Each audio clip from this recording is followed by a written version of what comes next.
mensyukuri informasi yang kami peroleh dari websitenya Kepanitraan Mahkamah Agung bahwa upaya peninjauan kembali terhadap putusan kasasi mengenai sengketa badan hukum telah dikabulkan.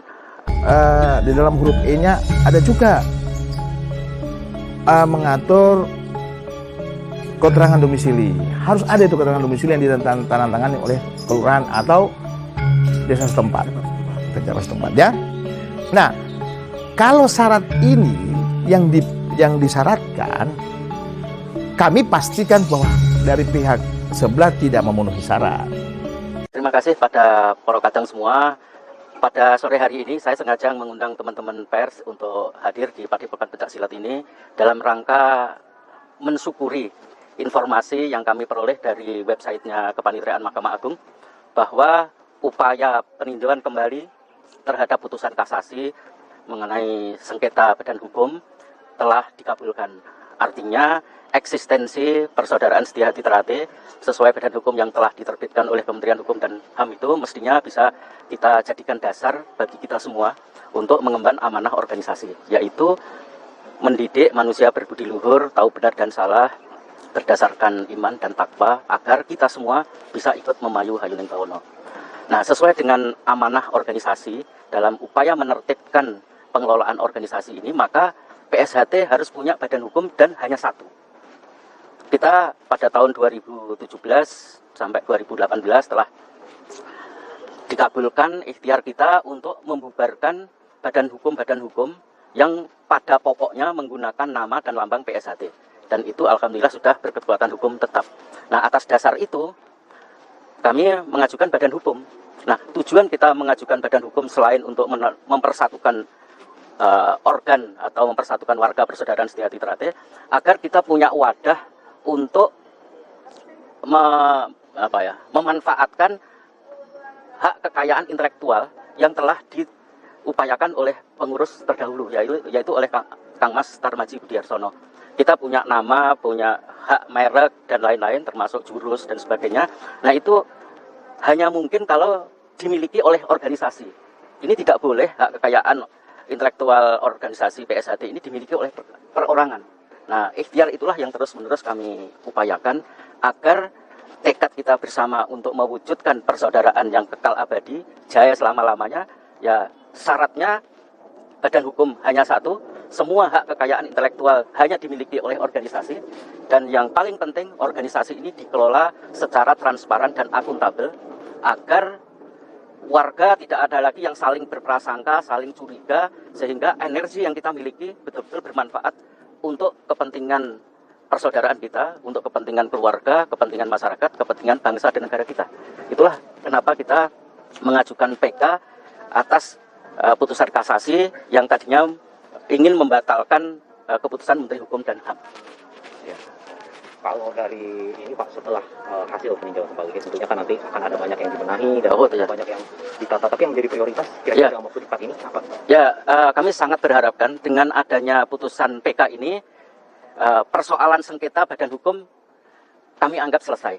Nah, dengan selesainya sengketa badan hukum, kami mengajak seluruh warga PSHT untuk duduk bersama, kumpul bareng bagaimana kita mengelola organisasi ke depan ini dengan cara-cara yang baik, dengan cara-cara sesuai dengan ajaran PSHT, agar sekali lagi energi yang kita miliki bermanfaat untuk kepentingan masyarakat, kepentingan bangsa dan negara tercinta. Karena kita tahu dan patut kita syukuri, ini di bulan Ramadan bertepatan dengan ulang tahun PSHT yang ke-100. Artinya dalam rangkaian peringatan 1 abad PSHT, kita mendapatkan keberkahan yang luar biasa dari ridhonya Gusti Allah atas ikhtiar yang kita lakukan, atas ikhtiar yang dengan dukungan dan doa dari Porokadang semua. Nah, saya secara khusus berterima kasih kepada Mas Pur selaku Sekretaris Umum dan anggota Biro Hukum, ini Mas Willy dan Mas Samsudin dan teman-teman Biro Hukum yang tidak bisa datang pada hari ini atas kerja kerasnya sehingga berhasil mengajukan PK dan dikabulkan. Mudah-mudahan ini menjadi berkah bagi persaudaraan setia hati terate di bulan puasa pada saat kita memperingati 1 abad PSHT ini.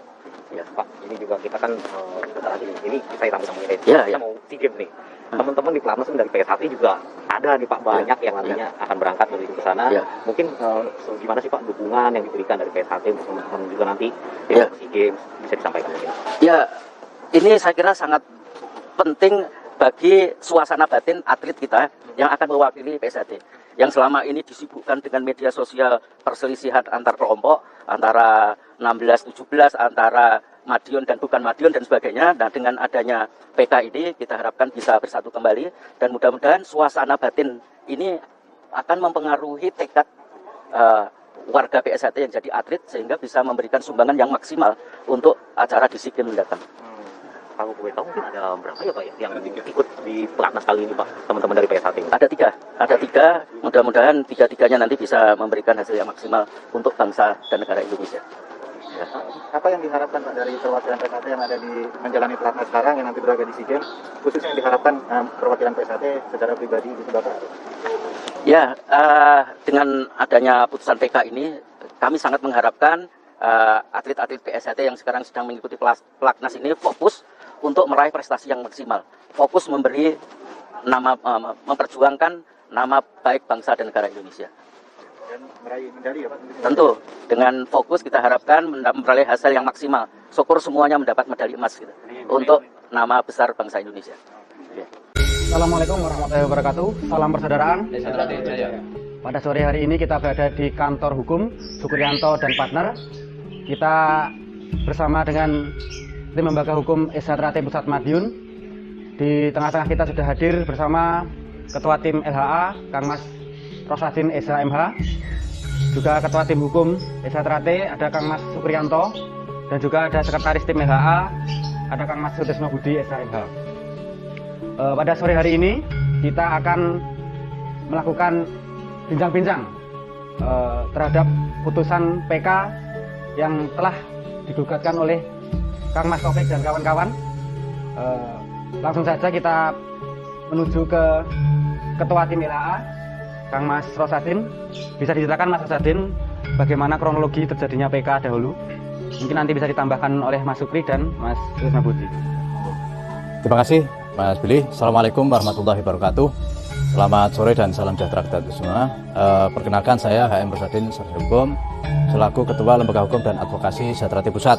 Nah, sore hari ini kita bersama-sama dengan tim ingin menjelaskan informasi yang beredar di luar bahwa berkenaan dengan PK-nya Mas Taufik berkenaan dengan badan hukum, di mana kami sampai hari ini belum menerima salinan putusan, sehingga pertama kami akan melakukan menunggu salinan putusan tersebut, dan yang pasti nanti setelah ini akan ada penjelasan resmi dari Kang Mas Sukriyanto selaku tim hukum untuk menjelaskan berkenaan dengan yang kembali badan hukum yang dilakukan oleh Mas Taufik dan kawan-kawan.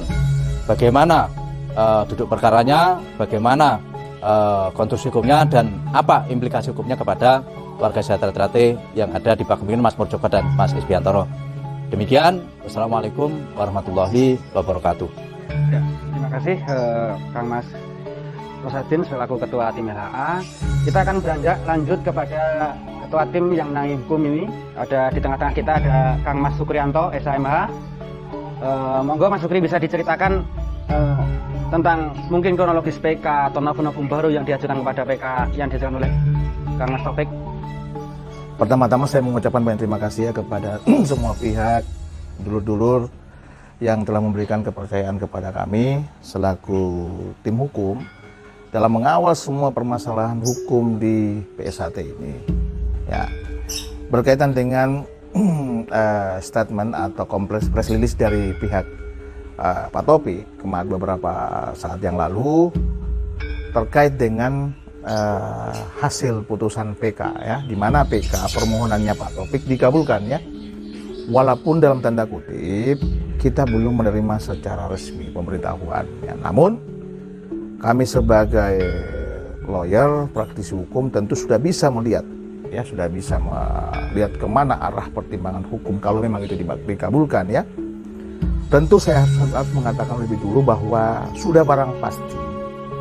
Jadi perlu diketahui ya, sudah barang pasti pertimbangan hukum dalam putusan PK kalau memang benar dikabulkan, itu sudah pasti pertimbangan hukumnya kurang cukup dipertimbangkan.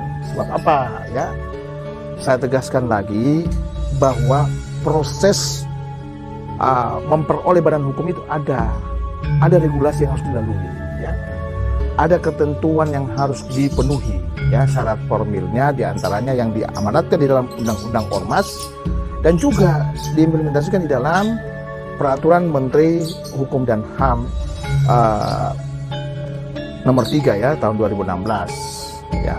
Khususnya pasal 12 ayat 4 dan huruf B dan E, ya.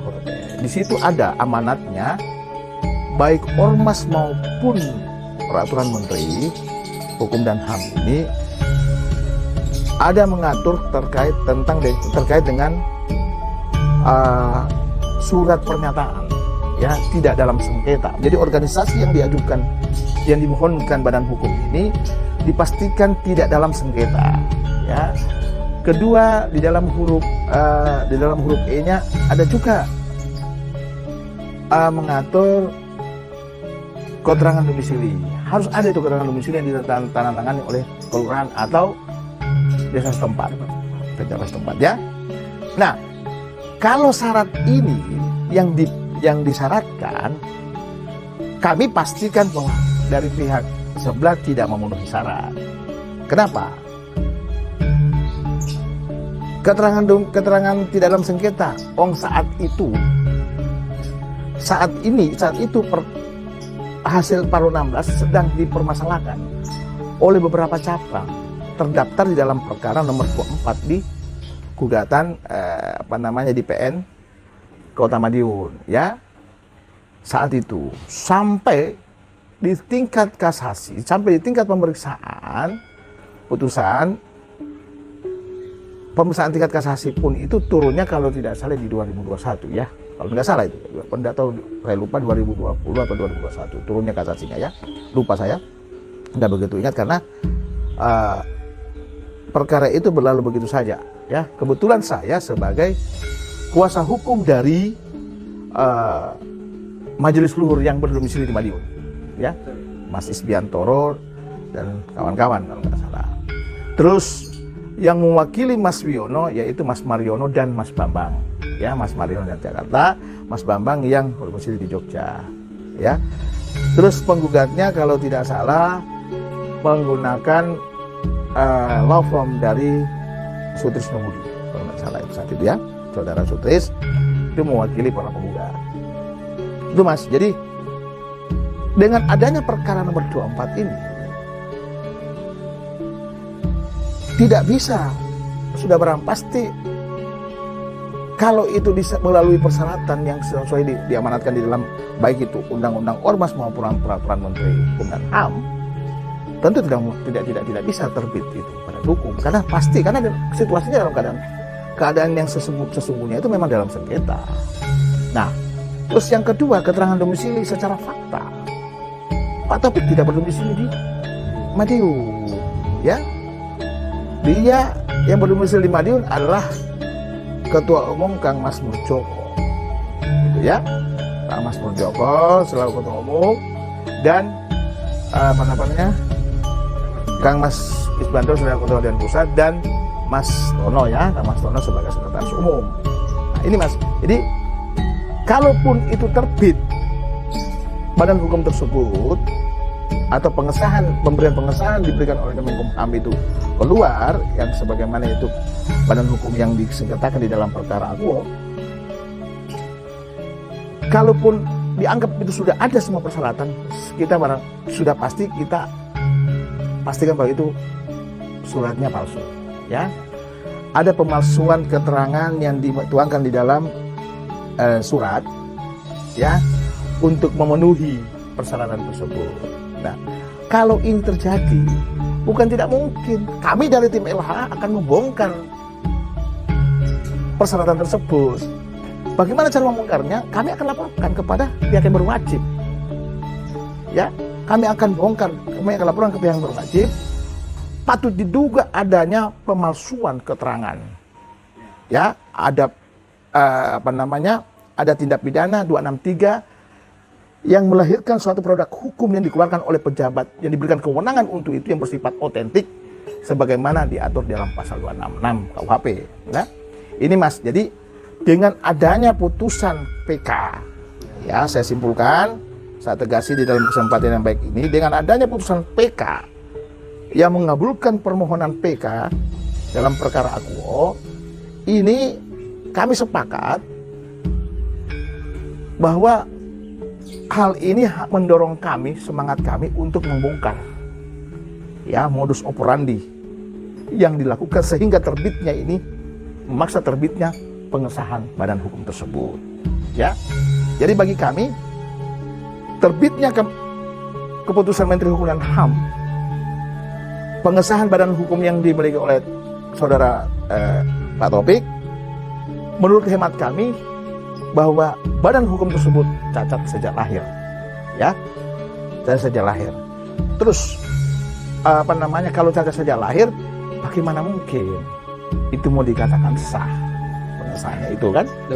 Jadi menurut kami putusan iude faksi tingkat pertama maupun tingkat 2 dan putusan kasasi sudah sesuai dengan irama dan asas hukum ya yang ada. Ini jadi makanya lebih lanjut kami melihat dulu bagaimana rekronden putusan daripada PK ini ya.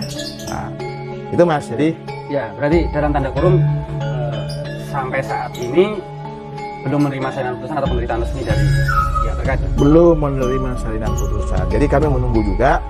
Nah, setelah kami pelajari, walaupun kami sudah akan tahu, sudah bisa menggambarkan bahwa rekronden yang melahirkan Vetel Gronden mengabulkan PK sudah barang pasti onvoldoende gemotiveerd atau kurang cukup dipertimbangkan. Kenapa?